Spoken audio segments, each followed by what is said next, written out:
Sometimes we want to use a stopwatch to measure how long it takes us to do something. So, for example, how long it takes to run a mile, crab walk across the room, or complete 10 phenomenal push ups. So, today we're going to build a program to help us do that. The first thing we need to do is import our project from Activity 1. So, go to Create a Project, Import a Project, and then open what you have saved. So as you can see, it loaded my project and it's a little bit big, so just use the minus sign down here to get it to fit your screen and look the way you want it to. Now is a great time to pause the video if you want to go get ready. For this activity, we will not need our countdown, so we are going to disable this set of blocks, and we're also going to disable when program starts. And the reason I'm disabling rather than deleting the blocks is this way we can save them for later use.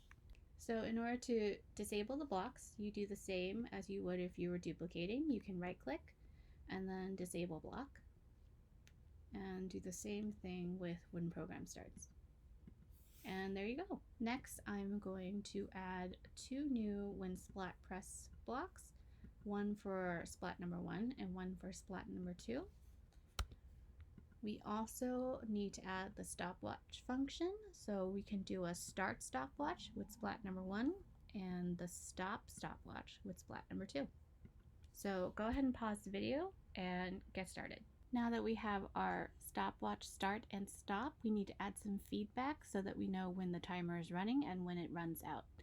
So let's give ourselves a little bit more room to work with. And here is where you are going to use your previously disabled blocks. So you can just unsnap the blocks that you need. In this case, we want feedback from the ref whistle, so we're going to grab that. I have my ref whistle block. I can unsnap these pieces, grab the block that I need, and I'm going to snap it right there because after splat 1 is pressed, I want a ref whistle to play before the stopwatch starts. And while the stopwatch is going, I want certain things to be happening. And so this is where you go back into your controls, and we're going to use a WildDo block to show us when the timer is running and to make sure that our exercise doesn't take more than 30 seconds. So you can come over here to the controls and then find the WildDo block, which is here. Snap that on. The purpose of the WildDo block is to tell your program that while the stopwatch is going, certain things should be happening to the splat. So I have a piece prepared down here already, and I'm going to explain to you what it means. So while the stopwatch is going, so long as the stopwatch begins at 0, that's telling your code that it can run. And when it does, it's not going to run past 30 seconds. So you don't want your exercise to last longer than 30 seconds. If you happen to want it to last longer, you can up it by increments according to the seconds. So if you want to do a whole minute, you can do 60 seconds.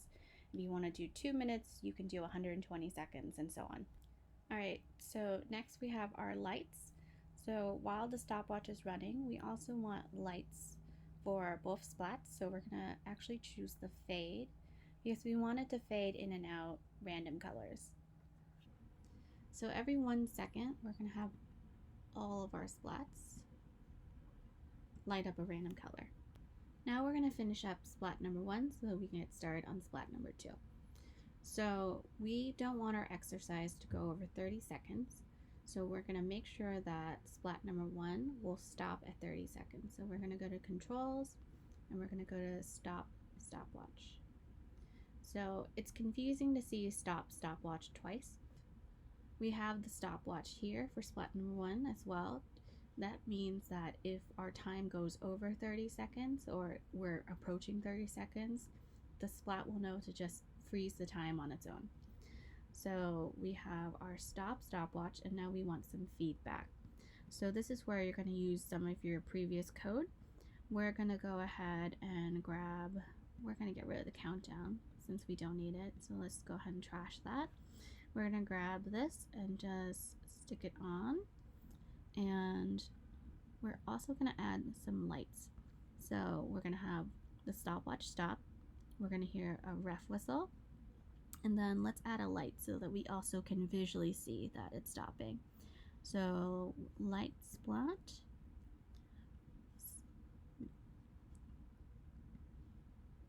play sound, light splat. Let's make sure it's both splats or however many splats you're using.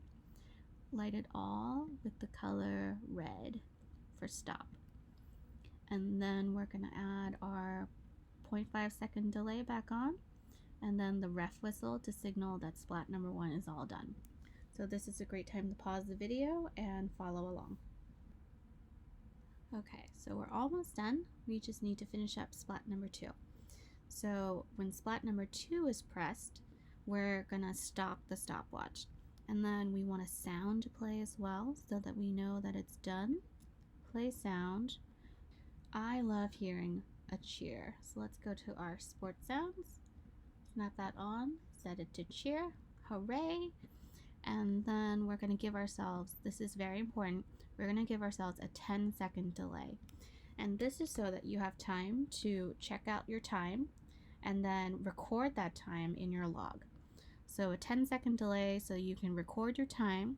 We're going to play another sound to let us know that our stopwatch is about to reset. So we're going to set it to play sound and then sports sound again. And let's see, referee whistle. There we go. And then we're gonna set our stopwatch to 0. We're gonna delay it 1 second just to give us a little time to prepare. And then we're gonna light our splats up one more time, all of them, with the color green for go. Alright, so this is your final code. This is a great time to pause the video if you want to check to see what I have here on the screen, and so you can start to build your own splat number 2. Alright, let's run our code and see what it looks like. So press run, but remember you then have to press the splats.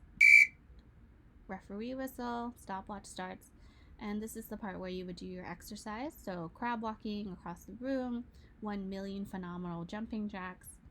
For me it's more like 5, but your time is going, and then if you want to then stop to record your time, the cheer, and then a 10-second delay so that you can record your time in your log. Make sure you do it before the 10-second delay, because as soon as that ref whistle hits, it's going to reset to 0. And then all green for go so that you can start the process all over again. Alright, check your code with this code, and don't forget to save your work.